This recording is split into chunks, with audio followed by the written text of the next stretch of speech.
Puji Tuhan, Shalom. Selamat berjumpa kembali dalam Renungan Sejenak pada hari ini. Renungan Sejenak pada hari ini saya ambil dari kitab Kejadian pasal 19, ayat yang pertama sampai dengan ayat yang ke-29. Tapi saya hanya membaca beberapa ayat saja. Demikian bunyi firman Allah.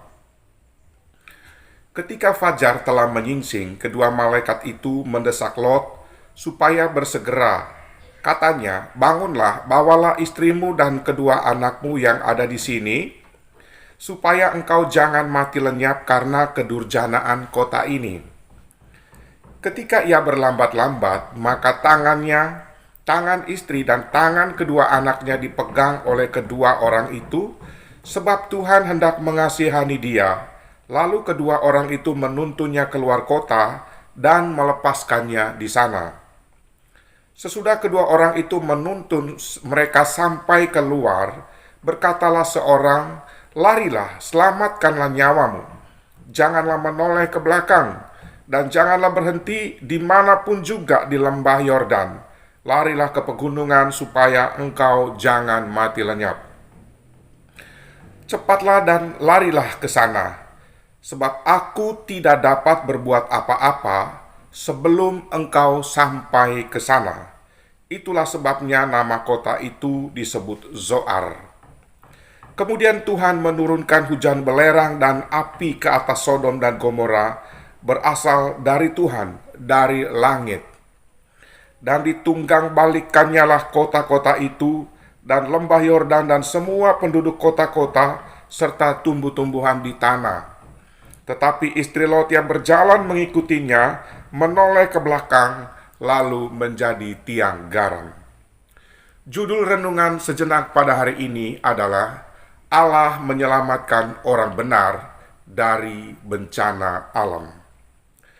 Ada banyak peristiwa bencana alam yang terjadi atau yang tercatat di dalam Alkitab, dan dalam peristiwa bencana alam tersebut, Allah memisahkan dan menyelamatkan orang benar terlebih dahulu sebelum bencana alam terjadi.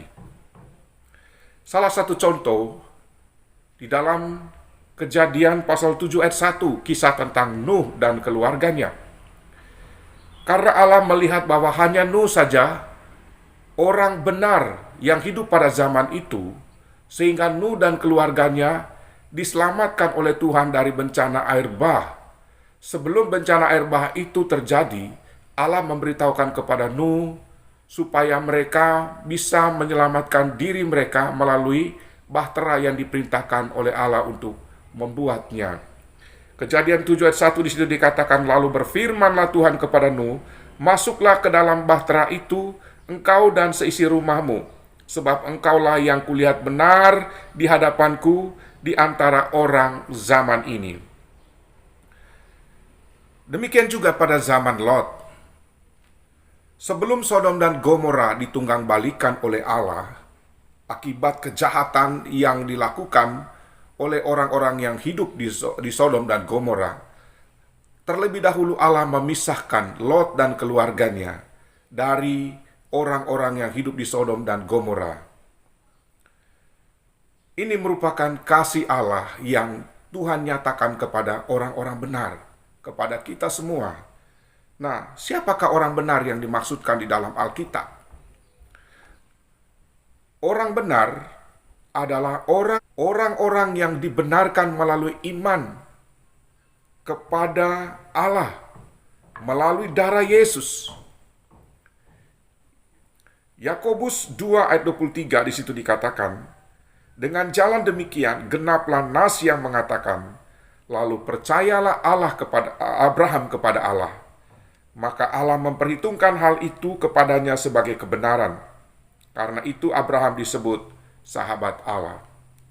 Kemudian Roma 5 ayat 9 di situ dikatakan, lebih-lebih karena kita sekarang telah dibenarkan oleh darahnya, oleh darah Yesus, kita pasti akan diselamatkan dari murka Allah. Jadi, dengan tegas di sini firman Tuhan mengatakan, kita sekarang telah dibenarkan oleh darah Yesus. Kita pasti akan diselamatkan dari murka Allah. Semua orang-orang yang sudah ditebus dengan darah Yesus Alkitab berjanji, atau firman Allah berjanji, bahwa mereka akan diselamatkan dari murka Allah yang dinyatakan atau ditujukan kepada orang-orang berdosa atau orang-orang jahat. Yang kedua, orang benar pasti perbuatannya benar. Sekalipun seseorang perbuatannya benar, namun kalau ia belum beriman kepada Tuhan Yesus sebagai Tuhan dan Juru Selamat secara pribadi, dia bukanlah orang benar. Karena orang yang dibenarkan bukan karena perbuatannya benar, tetapi karena iman kepada Yesus dan karena darah Yesus yang membenarkan dia. Sebaliknya, jika ada orang yang mengaku sebagai orang benar, tetapi perbuatannya jahat, berarti dia bukanlah orang benar. Roma 3:25 di situ dikatakan, Kristus telah ditentukan Allah menjadi jalan pendamaian karena iman dalam darahnya. Hal ini dibuatnya untuk menunjukkan keadilannya, karena ia telah membiarkan dosa-dosa yang telah terjadi dahulu pada masa kesabarannya.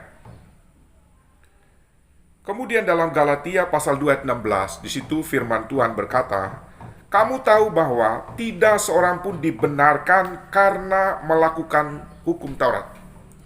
Jadi tidak ada seorang pun yang dibenarkan karena perbuatan baiknya, tetapi hanya oleh karena iman dalam Kristus Yesus, baru dia dibenarkan. Sebab itu kami pun telah percaya kepada Kristus Yesus, supaya kami dibenarkan oleh karena iman di dalam Kristus, dan bukan karena melakukan hukum Taurat, bukan karena kami berbuat baik, atau bukan karena perbuatan baik kami dibenarkan, tetapi karena iman di dalam Yesus Kristus. Sebab tidak seorang pun yang dibenarkan oleh karena melakukan hukum Taurat. Jadi, sebaik apapun seseorang dalam perbuatannya, kalau dia belum percaya kepada Yesus sebagai Tuhan dan Juru Selamat secara pribadi, dia bukanlah orang benar. Sebaliknya, orang-orang yang mengaku dirinya sebagai orang benar, tetapi perbuatannya jahat, bertentangan dengan statusnya atau identitasnya sebagai orang benar, berarti dia bukanlah orang benar. Kemudian, yang ketiga, orang benar pasti hidup dalam kebenaran. Satu-satunya cara agar orang Kristen hidup benar di hadapan Tuhan adalah dia harus hidup dalam kebenaran. Dan kebenaran hidup di dalam dia. Sehingga kebenaran yang hidup di dalam dia akan berbuahkan hidup yang benar. Yohanes 15 ayat 4-5 di situ dikatakan, Yesus berkata, tinggallah di dalam aku, atau tinggallah di dalam kebenaran, dan aku di dalam kamu, atau kebenaran di dalam kamu. Sebab ranting, sama seperti ranting, tidak dapat berbuah dari dirinya sendiri, kalau ia tidak tinggal pada pokok anggur. Demikianlah juga kamu tidak berbuah, jikalau kamu tidak tinggal di dalam aku. Akulah pokok anggur dan kamulah ranting-rantingnya. Barang siapa tinggal di dalam aku dan aku di dalam dia, ia berbuah banyak. Sebab di luar aku, kamu tidak dapat berbuat apa-apa. Yesus adalah kebenaran.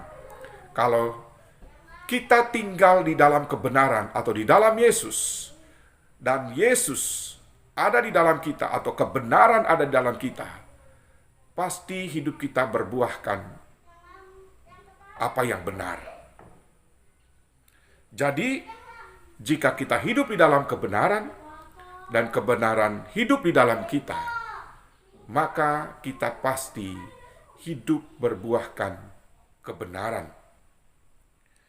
Jadi, Allah memelihara orang-orang benar dimanapun orang benar berada. Dan sebelum Allah menghukum orang-orang jahat, Terlebih dahulu, Allah akan memisahkan dan menyelamatkan orang-orang benar agar tidak binasa bersama dengan orang-orang yang hidupnya jahat. Demikian renungan sejenak pada hari ini. Selamat beraktivitas.